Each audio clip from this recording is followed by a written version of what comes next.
Salutations, everyone. Welcome back to Habs Review. And today we are going through the second week of the 2021-2022 NHL season, where the Montreal Canadiens played the San Jose Sharks, the Carolina Hurricanes, and the Detroit Red Wings. So buckle in, because this is going to be another one of those somewhat negative episodes. Well, I mean, this is the second one in the series. The first one was completely negative because we were 0-3. Let's go over the first game, where we played the San Jose Sharks and proceeded to give up like 2 goals within the first 5 minutes of the freaking game. Oh my god, we lost 5-0 to the San Jose Sharks. I swear to God, I did not want to watch that game. But I did, because I am a Habs fan. I've been a Habs fan for my entire life. And I decided, hey, I'm going to give them the benefit of the doubt. Maybe they can do something. Nope. If we could draw one positive out of the first 3 games of the season, is that we at least scored a goal. We didn't get shut out. This time, we decided, nope, we're gonna get shut out again. Why not just get shut out? Let's change things up. Let's get worse. This is one of the only teams in the NHL where we don't have a winning record against them, and they just destroy us every single time. Let's move on to Carolina. Wouldn't you frickin' know it? This is the game of Jesperi Kotkaniemi's return to the Bell Center in Montreal after the Hurricanes offer-sheeted him in the offseason for $6.1 million. Holy man, bro. As much as I'm a Habs fan, I found what the Hurricanes are doing kind of funny, because it's humorous in a way. It kind of shows that it's not just a business. You can actually have fun too. And the Hurricanes were doing that, even if it's at the expense of my favorite team. Wouldn't you know it, Jesperi Kotkaniemi scores in his return to the Bell Center. Montreal still cannot score more than 2 goals in a game. I mean, more than 1 goal in a game. We're physically incapable. This time we weren't shut out, though. We scored 1. And that was Tyler Toffoli. Finally got on the score sheet after whatever he was doing in these first 3 games. We were kind of missing that, considering you scored 28 for us last year. Regardless of this positivity that we had, where Toffoli, one of our offense, finally scored.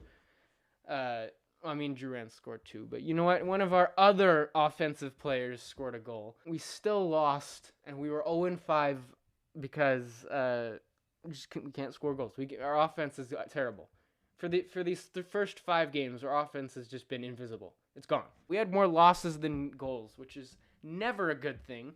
Even if it's early in the season, never a good thing. We move on to the Detroit game, and I'm going to tell you something. I was going to stop watching these games live if Montreal didn't score at least 2 goals in this game. We had trouble holding the line during our penalty. Ben Sherratt shot like 1,000,000 times and then hit a stick and went away. There was a shift where he had shot 3 times in a row, and none of them hit the net. None of them even reached the net. I believe they were all deflected. Wouldn't you know, Ben Sherratt in the Red Wings game, very early, takes a penalty. Pretty dumb penalty for him to take, in my personal opinion. I did not like that penalty. And like 5 seconds later, Detroit scores. And I'm like, oh my god, what the frick are you doing, Sherratt? Why did you do that? Lo and behold, Ben Sherratt scores a goal, ties the game after he just drew a pretty dumb penalty, and he scores a goal right after, and I'm like, no, I did not believe it. I did not believe Ben Sherratt scored a goal after he had done that. And you know what? I gave him respect for that, because he was the reason Montreal ended up scoring 5 more on top of that first one to win the game 6-1 for our first win of the season. Thank you, Lord. We finally got it, even though it took us 6 games. We finally got a win against the Detroit Red Wings. Our offense had a freaking field day with this game. Like, we needed this. We needed something like this to happen at some point. We scored 6 goals in a game. It was 6-1 final.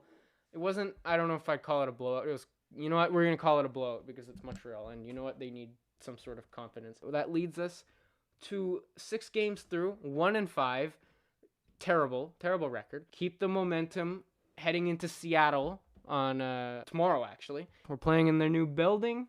First game between the Kraken and the Canadiens ever. I'm really hoping we can get something going there. Win against them in the first meeting. That would be very much ideal. Oh man, isn't this deja vu? We got the Sharks We get the Sharks next week too. Yay! And then we got the LA Kings. Looks like a West Coast sort of thing. So hopefully Montreal can pull out there. Hopefully Montreal can keep this momentum off of this 6-1 win against the Red Wings. And you know what? 33% win rate for this week is not great, but you know what? It's better than 0% like last week. So yeah, that'll pretty much be it for this episode. One thing I should highlight is the gameplay you're watching of me playing NHL 21. I feel like before someone points it out, yes, I tampered with the with the gameplay sliders because I don't really care how well I am or how good I am in NHL 21. I'm bad at NHL 21. I should probably just say. And I put the sliders on just to make the gameplay look friggin' weird because I think the final in this game was 14-0 Montreal.